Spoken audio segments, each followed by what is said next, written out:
time we made our way to the Breakwater Marina in Townsville before sailing on to Cape Upstart and Bonner Bay. We are on our way to Bait Reef. We just left Bonner Bay. Nice early start. It's blowing like crazy, but our leaders in front on SV Dreamtime say that it's good, so we're following them. Yeah, sail's flapping a bit, but we're just trying to do what Rob loves to do, which makes a lot of sense, and that is set yourself up in the morning and get the wind angle right so that you can sail the rest of the day. We got the motor on a bit more than what we usually do, just because we're going straight into about 16 knots of wind at the moment, but we've got to try and keep up with them as well. So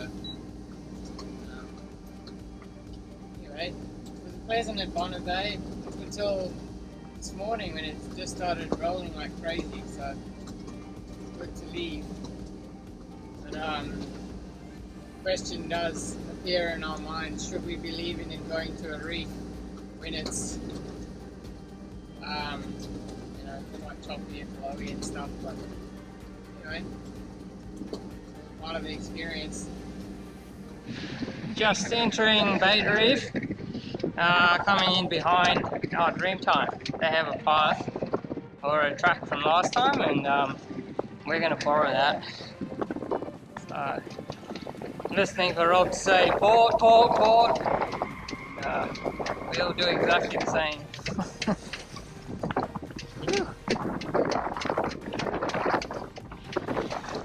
One other boat in here.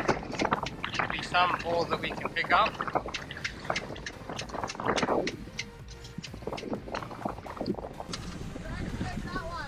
Okay, we'll go for that one. Yeah, we should be able to get in there just by going straight. What's happening? We should be able to get in there by going straight. There are no bombies under us. And Sounds good. Don't swap over. yeah. After working our way into the anchorage, we picked up a mooring ball that was slightly overrated for our boat, and this may or may not have been responsible for causing a few interesting scenarios in the next few days. So we're pretty conscientious about not throwing scraps and stuff in the water, particularly in green zones. But obviously these fish are used to it. We just threw out the dishwater. It's going to be our first night at Bait Reef, and it's pretty wild around here.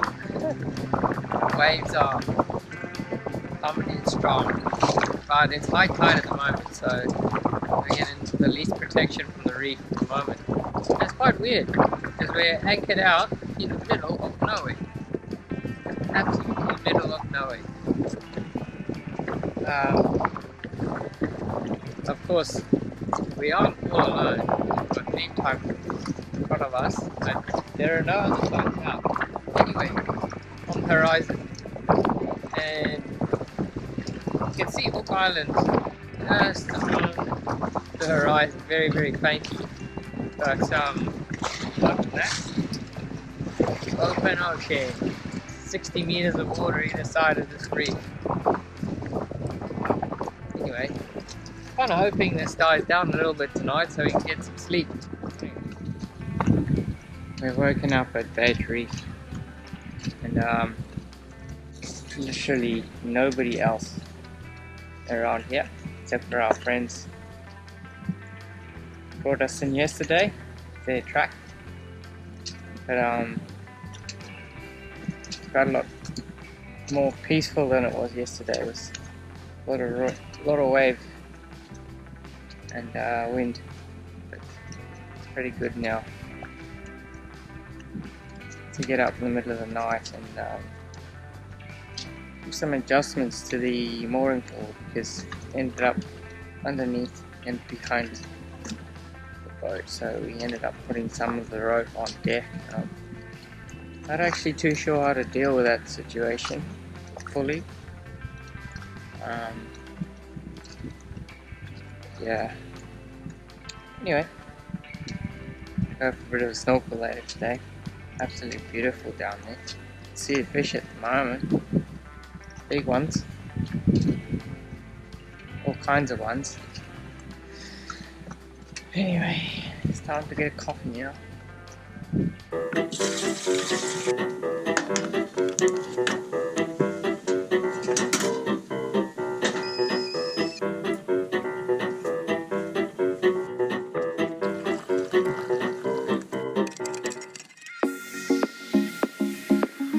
Beneath the waves of the sometimes fierce ocean at Bait Reef is a completely different dimension of life, home to some incredible creatures.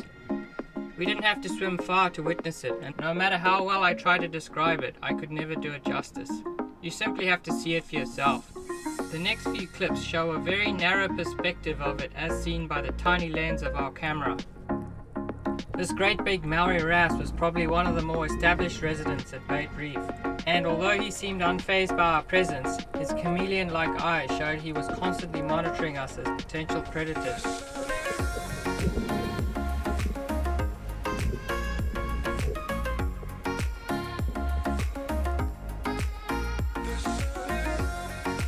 Large batfish are also common fish to see in green zones where fishing is not permitted, and they also seem well in tune to accept human invasions.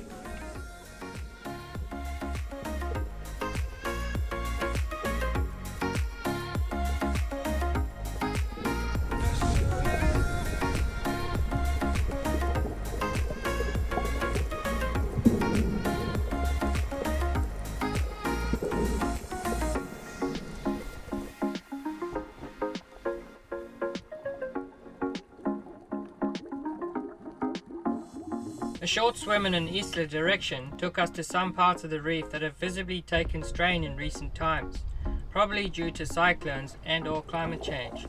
There were definitely places that looked uninhabited largely, and the coral looked dead.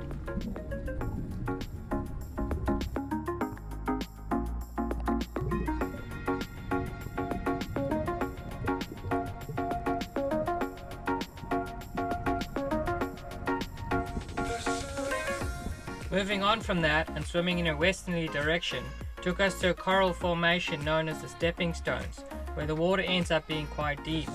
Life is definitely more evident here, and we managed to track down a few beautiful specimens.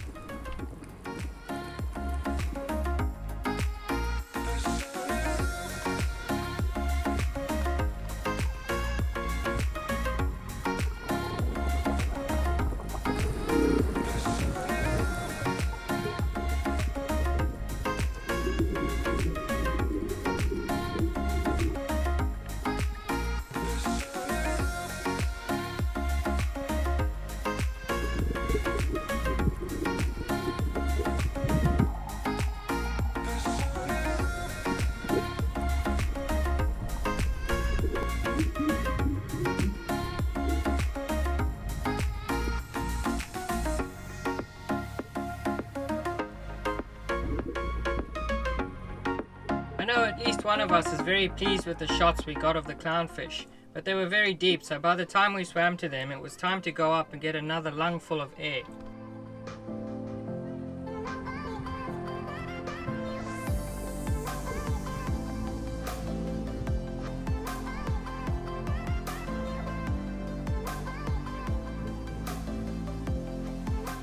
We continued to have hassles with our mooring ball, getting tangled up and bashing against the hull in the middle of the night.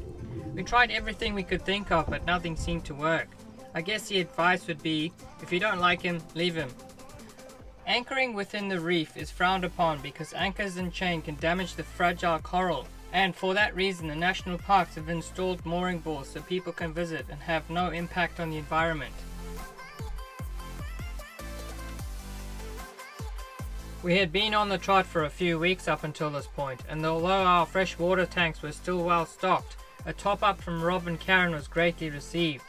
They have a reverse osmosis water maker which sucks up salty seawater and passes it through a membrane at very high pressure. The result is beautiful fresh water, and I must admit it would be a complete game changer if we didn't have to worry about conserving water so much. They also have an inflatable paddleboard which they pumped up so we could try.